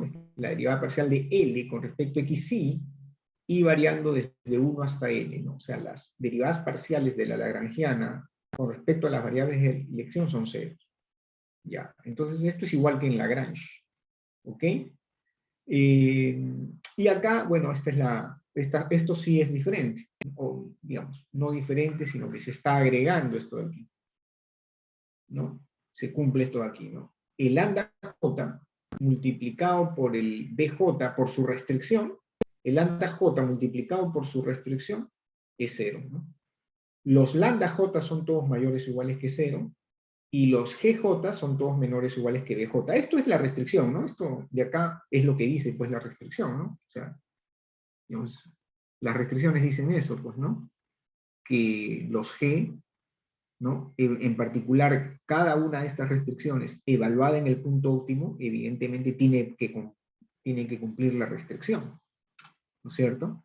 Que cada una de estas restricciones, funciones de restricción evaluadas en el punto óptimo, tienen que cumplir la restricción, evidentemente, ¿no? Eso es esto de aquí, ¿no? O sea, se está enfatizando eso, ¿no? O sea, esto no tiene nada de novedad. No tiene nada de novedad. Pero es importante recordarlo para poder trabajarlo después, ¿no? Entonces, lo novedoso realmente son estas dos. Esta y esta. ¿Ok? Ojo, si el problema fuera diferente, ¿no? Si fuera de minimización, o hubieran mayor o igual, esto puede cambiar. Básicamente, puede cambiar el signo de los lambdas. ¿Ok? Esto se cumple para este formato. Entonces, cuando usted tiene un problema diferente, donde hay mayor o igual, ¿no? Entonces tiene que convertirlo a menor o igual. Eso es a lo que me refería en antes. ¿Ya? ¿Ok? Estas son, bueno, decía, ¿no? Que esto es igual que Lagrange. La novedad realmente son estas dos. ¿Ya? Vamos a, entonces, para que se entienda esto, vamos a resolver el siguiente ejemplo. ¿Ya? A ver. Y por eso es importante, ¿no? Importante que usted haya adquirido en Mate 2 cierta habilidad resolviendo las ecuaciones de Lagrange, ¿no? Porque las ecuaciones de Lagrange se reducen a esto, ¿no? Derivada parcial de L con respecto a xi es igual a 0 y variando desde 1 hasta n, y la derivada parcial de L con respecto a los lambda, ¿no? A los lambda j es igual a 0 para j variando desde 1 hasta m, ¿no? Te recuerda, las ecuaciones de Lagrange son m más n ecuaciones, ¿no? M más n ecuaciones.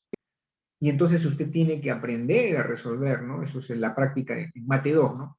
Eso es Mate 2. Aprender a trabajar con todas esas restricciones, con todas esas ecuaciones.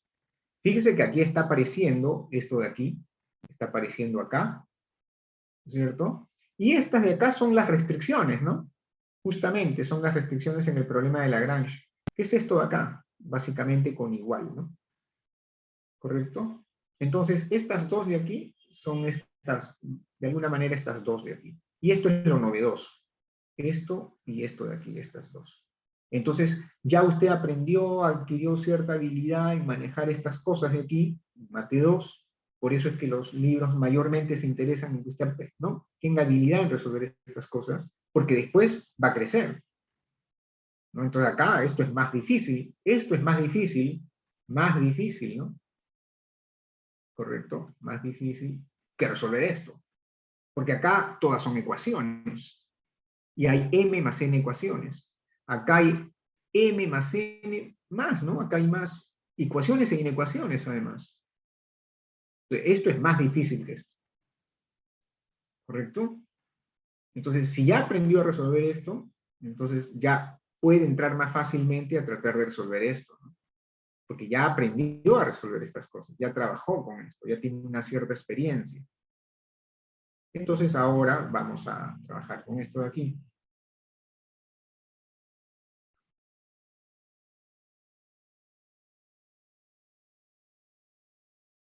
No es fácil, incluso resolver las ecuaciones de Lagrange no son fáciles. Incluso las ecuaciones de Lagrange no son fáciles. ¿no? Porque pueden haber muchas variables, o puede haber cosas que sean no lineales. Entonces eso complica, ¿no? Vamos a ver el siguiente ejemplo, el siguiente ejercicio, por ejemplo, ¿no? Maximizar x, y, z, ¿no? Sujeto a. Entonces acá fíjese, la función objetivo es esta de acá. X, y, z, sujeto a. Yo tengo un G1 de x, y. Lo vamos a identificar, ¿no? Vamos a ver, ¿quién es G1 de x, y, z? G1 de x, y, z es x más y más z. ¿Sí? ¿Quién es G2 de x, y, z? La segunda restricción. Fíjese, está como mayor o igual. Entonces hay que ponerlo así, menos x menor o igual que 0. Entonces G2 de x, y, z es menos x, menos x. Esta también está como mayor o igual, hay que ponerla así. Y esta también, ¿no? Hay que ponerla así. ¿Correcto? ¿Y quién es G3? G3 de x, y, z es menos y, ¿no? Menos y. ¿Y quién es G4 de x, y, z? G4 de x, y, z es menos z, ¿no? Entonces tengo 1, 2, 3, 4 restricciones. 4 restricciones, ¿no? ¿Ok? Ya tengo la función objetivo y 4 restricciones. ¿Por qué, sin embargo? Porque parece un capricho, ¿no? Porque si, que yo tenga que, digamos, tengo que cambiarle de signo, ¿no? Parece un capricho. ¿Por qué el problema se presenta así y no directamente así? Fíjese, ¿por qué no me dieron esto de acá? ¿Por qué el problema no me dio esto de aquí? Fíjese, ¿ah? Maximizar x, y, z sujeto a x más y más z menor o igual que 1, menos x menor o igual que 0, menos y menor o igual que 0 y menos z menor o igual que 0. ¿Por qué no me darían el problema así? ¿No? Parece un poco caprichoso, ¿no? ¿Por qué me lo dan de esta manera, ¿no? De esta manera. Es la pregunta, ¿no? ¿Alguna idea de por qué me lo dan de esta manera? Observe el problema. Mírelo bien, ¿no? A ver si digamos, hay alguna idea. A ver. Tendría que ser positivos, es más directo. Ya. A ver, ok. Creo que alguien alzó la mano. Romina, me parece. Sí, no sé, a mí se me ocurre que porque son bienes, entonces como que no, como hace rato como que usted dijo de que no podíamos comprar menos un producto. Entonces, pues, Exactamente, esa es la respuesta. Muy bien, Romina. Efectivamente, este es el problema del consumidor. Este es el problema, tiene toda la forma del problema del consumidor. Fíjense, esta es una función de utilidad. Esta es una restricción. Esto sería el ingreso, ¿no? Los precios serían 1, 1, 1.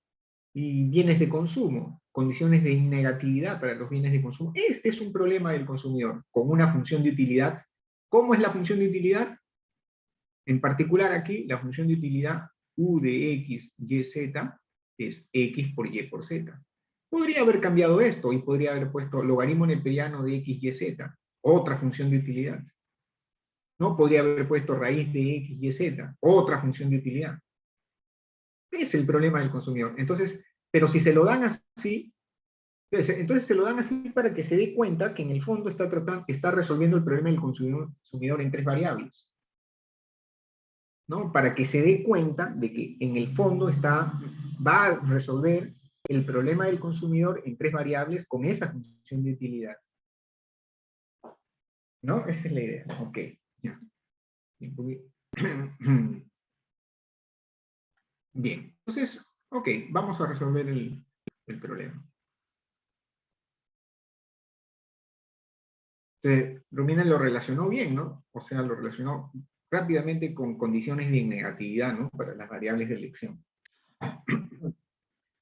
Ya, entonces yo ya estoy mi primer paso es poner el problema en el formato. Mi primer paso es poner el problema en el formato que estamos utilizando. Todo menor o igual. Todo menor o igual. Ese es mi primer paso, ¿no? Entonces, mi segundo paso es, ya, a ver, ahí tengo la función lagrangiana, ¿correcto? Tengo la función lagrangiana, es esa, la función de utilidad x, y, z, lambda 1 menos la restricción, ¿no? Es 1 menos la restricción, menos x, menos y, menos z, ¿sí? Más lambda 2, va a haber tres multiplicadores de Lagrange, ¿no? Lambda 2 por 0 menos menos, o sea, 0 por 0 menos menos x, o sea, x nada más, es lambda 2 por x, más lambda 3 por 0 menos menos y, o sea, lambda 3 por y, más lambda 4 por 0 menos menos z, o sea, por z, ¿no? Lambda 4 por z. Esta es mi función lagrangiana.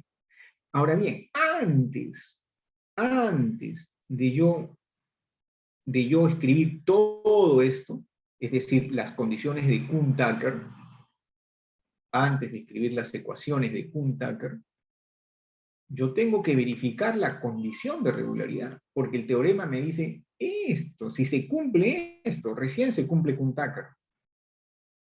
Si se cumple la condición de regularidad, recién puedo afirmar que se cumple Kuhn-Tucker. ¿Ok? Como en el problema de Lagrange, en realidad antes de plantear las ecuaciones de Lagrange, usted tiene que verificar que se cumple la condición de regularidad. Antes en realidad. Porque de repente puede trabajar por gusto. ¿No? Yo en Mate 4, cuando hago estas cosas, doy un ejemplo, ¿no? De cómo trabajó por gusto, porque no verificó las condiciones de regularidad. No se cumplen las ecuaciones de Lagrange. Tienen que verificar que se cumplan las ecuaciones, la condición de regularidad.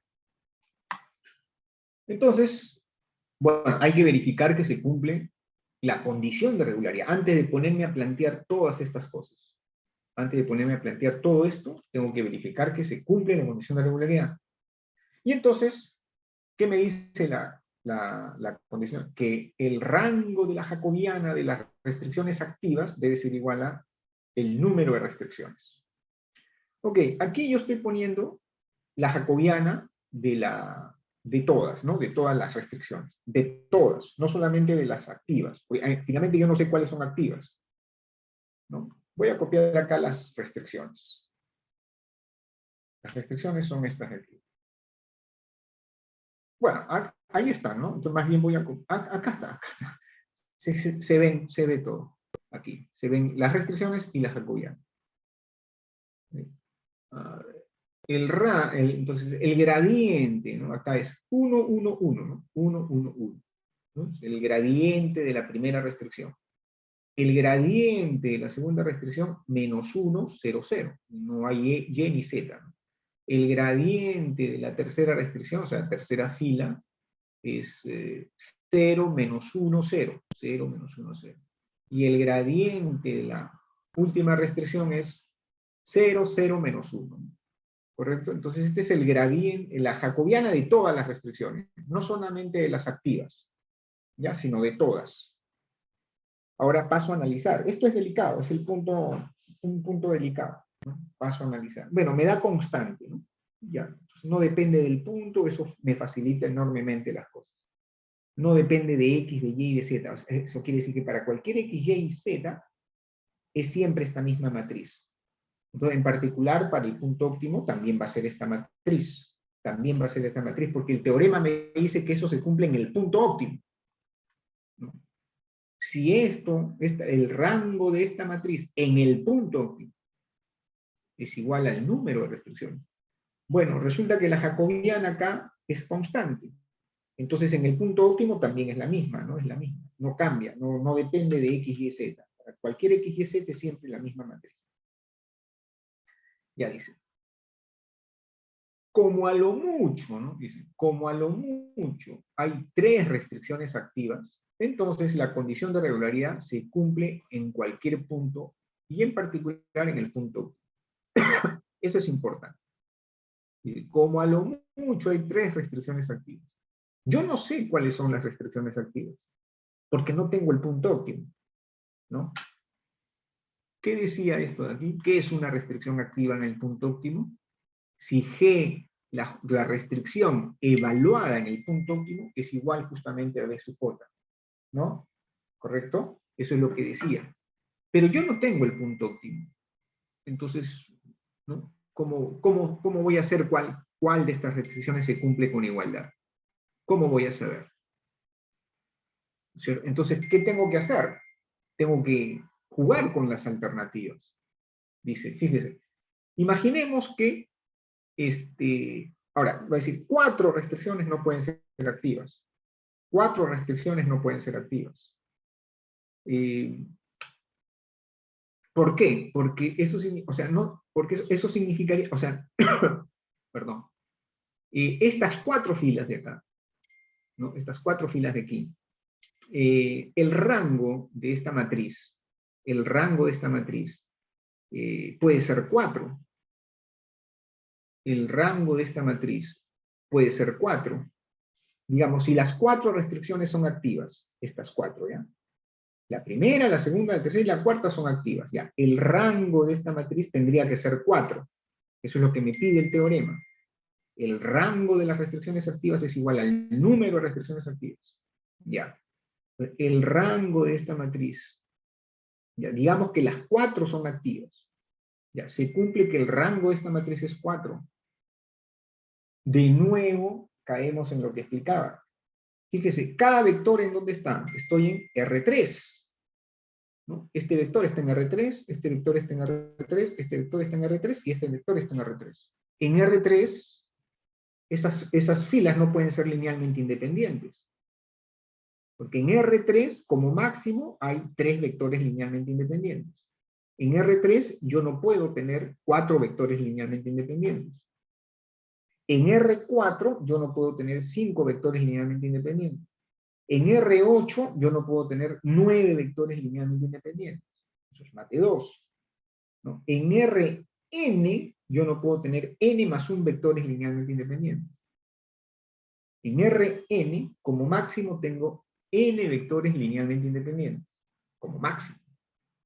Así que en R3, como máximo, tengo 3 vectores linealmente independientes. Como máximo. Como máximo. Porque 4 vectores, ya uno de ellos depende del otro. Ya es combinación lineal de los otros. ¿Correcto? Si yo tengo 4 vectores en R3, es lo que explicaba hace un momento. Entonces, uno de ellos ya es combinación lineal de los otros. Y por lo tanto no son linealmente independientes. ¿No? ¿Correcto? Entonces, espero que no haya faltado a estas clases usted en Mate 2 cuando se explicaron estas cosas. ¿No? Por lo tanto, el rango de esta matriz como máximo es 3. ¿No? Acá debería haber puesto, ¿no? Esto no está bien escrito aquí. Ya, no está bien explicado acá. Ya, entonces, ¿correcto? Entonces, no pueden haber 4 restricciones activas.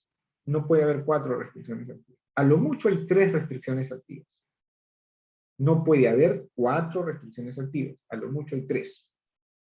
¿Correcto? Entonces, digamos que sea la primera y la segunda. Digamos que son la primera fila y la segunda fila corresponde a restricciones activas. Entonces yo tendría que considerar nada más esto, 1, 1, 1 y menos 1, 0, 0. Y el rango de esa matriz es igual a 2. El rango de esta matriz es igual a 2, porque tendría solamente 2 restricciones activas. Digamos que son las 2 primeras. Vamos a decir, por ejemplo, digamos que sean las 2 primeras nada más. Entonces tengo que considerar solamente estas 2 filas. Ya, ¿el rango de esa matriz es igual a 2? Sí, es igual a 2. Porque estas filas son linealmente independientes, rango 2. Ok, digamos que las restricciones activas son la primera, por decir, la primera y la tercera. O sea, la primera y la tercera. Entonces tendría que considerar el rango de 1, 1, 1, solo de las activas. 0, menos 1 y 0. Ya. ¿El rango de esto es igual a 2? Sí, porque estas 2 filas son linealmente independientes. Entonces se está cumpliendo la condición de regularidad. Digamos, y así voy sucesivamente, ¿no? Digamos que hay solo una restricción activa. digamos que hay solo una restricción activa, y que la restricción activa sea esto de acá, o sea, por decir, ¿no? La tercera. Entonces tendría que considerar el rango de la tercera, el rango de 0, menos 1, 0. ¿El rango de esto es 1? Sí, claro, el rango es 1, porque es un vector no nulo. Una sola fila linealmente independiente. Ya, y así voy variando. Digamos que hay 3 restricciones activas. Digamos que hay 3, y que esas 3 son esta, y justamente la segunda, la tercera y la cuarta. Entonces tendría que ver el rango de la primera fila, menos 1, 0, 0. 0, menos 1, 0. Y 0, 0, menos 1. El rango de esto, me pregunto, ¿es igual a 3?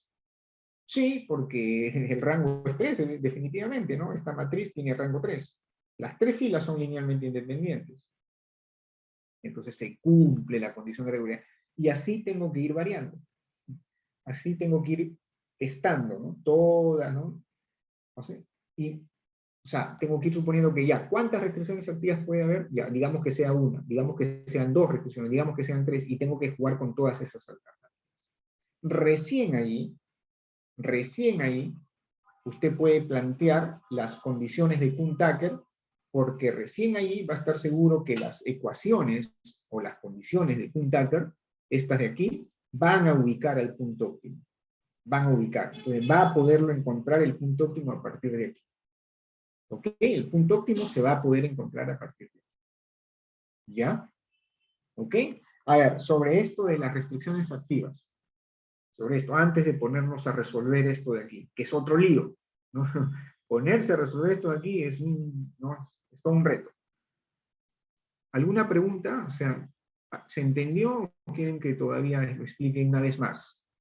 ¿Alguna pregunta sobre esto de aquí? ¿Sobre esto de la condición de regularidad? ¿O estuvo claro?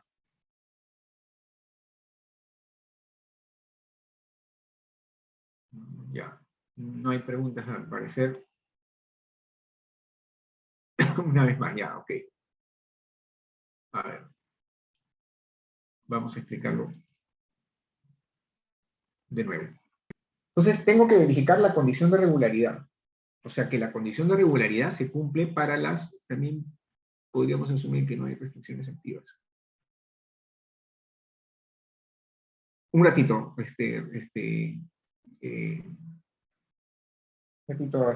Patricia. Creo que Patricia preguntó. Podríamos, dice, sí, Patricia, también podríamos asumir que no hay restricciones activas. También, ¿no? Y en ese caso, bueno, trivial, ¿no? No hay restricción, no hay nada que verificar, entonces. No hay condiciones de regularidad, ¿no? Ya, entonces tengo que verificar la condición de regularidad. La condición de regularidad dice que el rango de la jacobiana de las restricciones activas es igual al número de restricciones activas.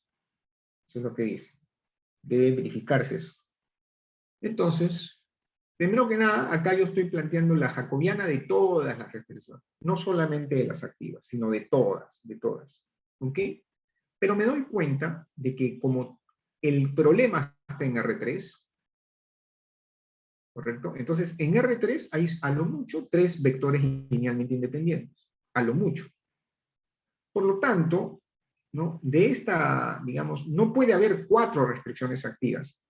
Es decir, digamos, porque, digamos, para que se cumpla la condición de regularidad, esas 4 deberían ser, digamos, el rango debería ser 4, pero el rango de esta matriz no puede ser 4. De hecho, es una matriz 4 por 3. El rango es menor, yo tengo, fíjese, el rango, ¿no? De una matriz de orden m por n. El rango es menor o igual que el mínimo de estos dos, ¿no? El mínimo entre ellos. Eso lo sabemos por mate 2. ¿No? El rango es menor o igual que el mínimo, ¿no? Mínimo entre m y n. ¿Ok? Si yo dijera que el rango puede ser 4, entonces yo tendría 4 filas linealmente independientes en R3. Absurdo. Yo no puedo tener 4 vectores linealmente independientes en R3. En R3 como máximo hay 3 vectores linealmente independientes. Pero el rango no puede ser 4. Entonces, el rango de esta matriz es menor o igual. El rango de esta matriz, el rango tiene que ser menor o igual que 3. Menor o igual que 3. O sea, a lo mucho, tengo 3 restricciones activas, nada más. A lo mucho, tengo 3 restricciones activas. Ya, digamos que el número de restricciones activas sea solamente, sea 1, ¿ya? O sea, M0 es igual a 1, una restricción activa. Y digamos que sea la primera, entonces tengo que verificar que el rango de la primera, el rango de esto, sea 1.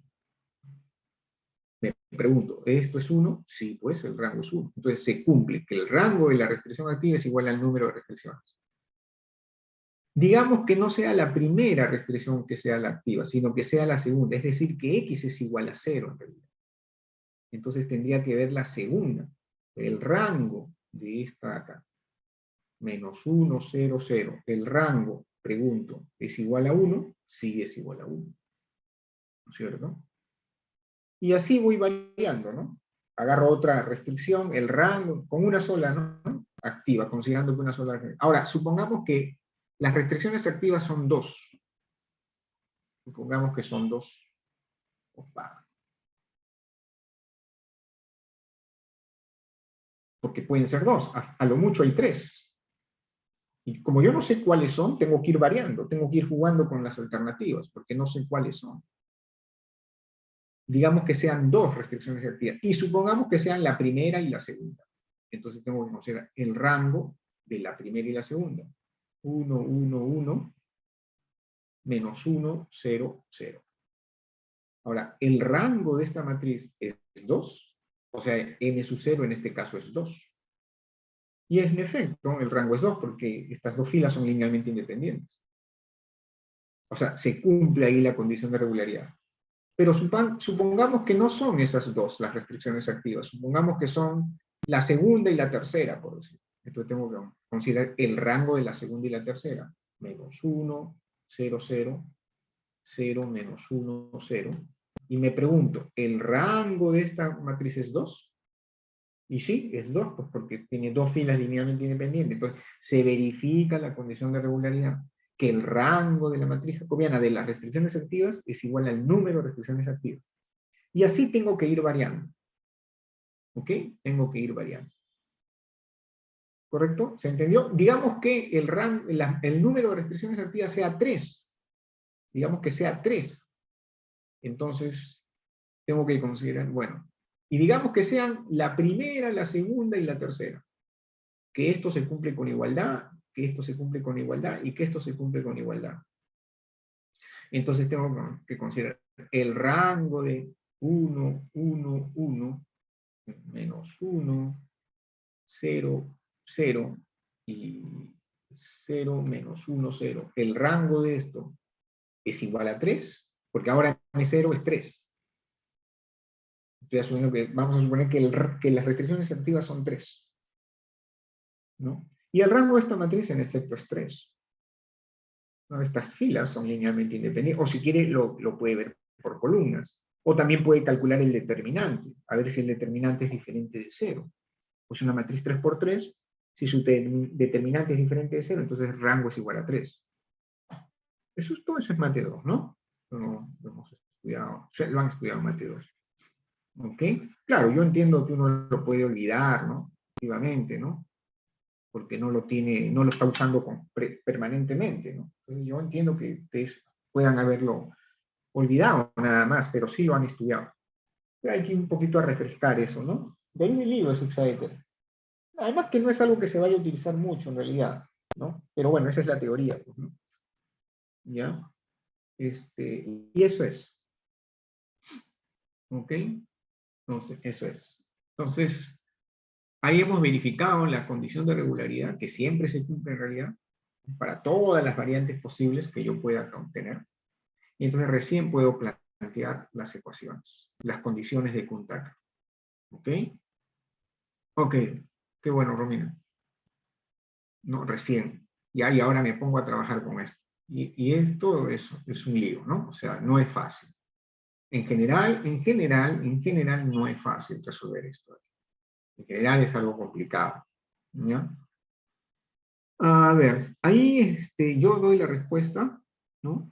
Yo le doy, digamos, le voy a dar la oportunidad a usted para que lo resuelva, ¿ya? Trate de hacerlo, ¿no? Ahí está la respuesta, digamos, ¿no? Y trate de hacerlo. ¿Cómo así he podido llegar a esa respuesta, no?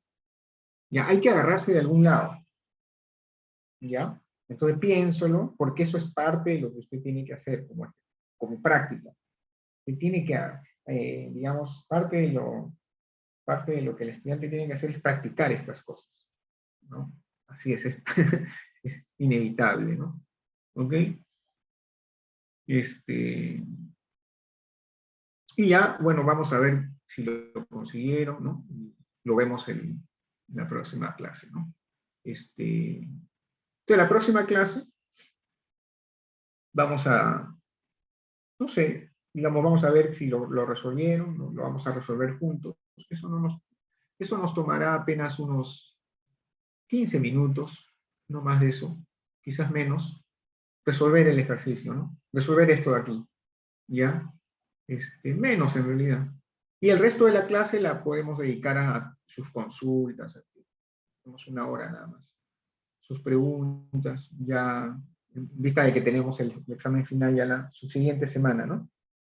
¿Ok? Entonces ese es el plan, ¿no? Para la próxima clase. ¿Alguna pregunta?